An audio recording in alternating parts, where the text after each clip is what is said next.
থাকতে কড়া নিরাপত্তার পরও অবৈধভাবে বাংলাদেশিরা রাজ্যে প্রবেশ করছে। আবারও অনুপ্রবেশের দায়ে 2 জন বাংলাদেশিকে গ্রেফতার করেছে পশ্চিম আগরতলা থানার পুলিশ। পশ্চিম থানার ওসি পরিতোষ দাস বলেন, গত 29 আগস্ট লঙ্কামুড়া থেকে এক বাংলাদেশি নাগরিককে গ্রেফতার করা হয়েছিল। তাকে পুলিশ রিমান্ড চেয়ে আদালতে সোপর্দ করা হয়। তাকে জিজ্ঞাসাবাদ চালিয়ে আরও 2 জন বাংলাদেশি নাগরিককে আটক করা হয়েছে। শুক্রবার রাতে রাজধানীর সিটি সেন্টার এলাকা থেকে 2 বাংলাদেশি নাগরিককে জালে তোলা হয়েছে বলে জানিয়েছেন ওসি পরিতোষ দাস। এদিন তিনি বলেন, ধৃতদের নাম রফিক শেখ এবং আজিম উদ্দিন। শনিবার পুলিশ রিমান্ড চেয়ে এই 2 জনকে আদালতে তোলা হবে।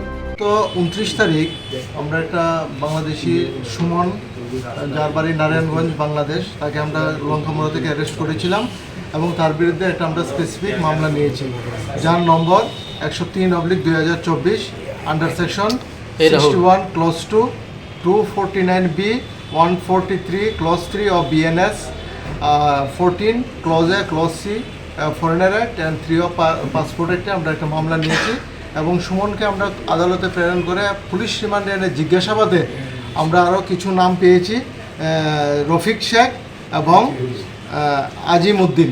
তারা 2 জনকে গতকালকে আমরা সিটি সেন্টার এলাকা থেকে অ্যারেস্ট করি।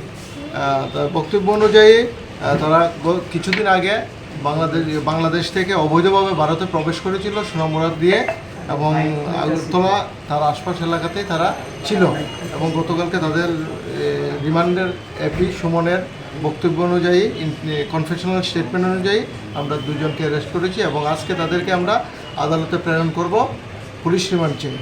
কয়টার সময় তাদেরকে গতকাল 3টার দিকে তাদেরকে আমরা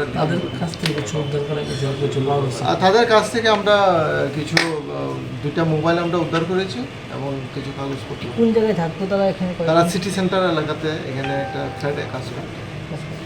মানে তারা কিভাবে আইছে, কিছু কি কইছে? মানে তারা কিছুদিন আগে, অনেক দিন হয়ে গেছে, সোনামুড়া বর্ডার দিয়ে ছেড়ে তারা আগরতলাতে প্রবেশ করেছিল এবং তার সঙ্গে সুমনও ছিল।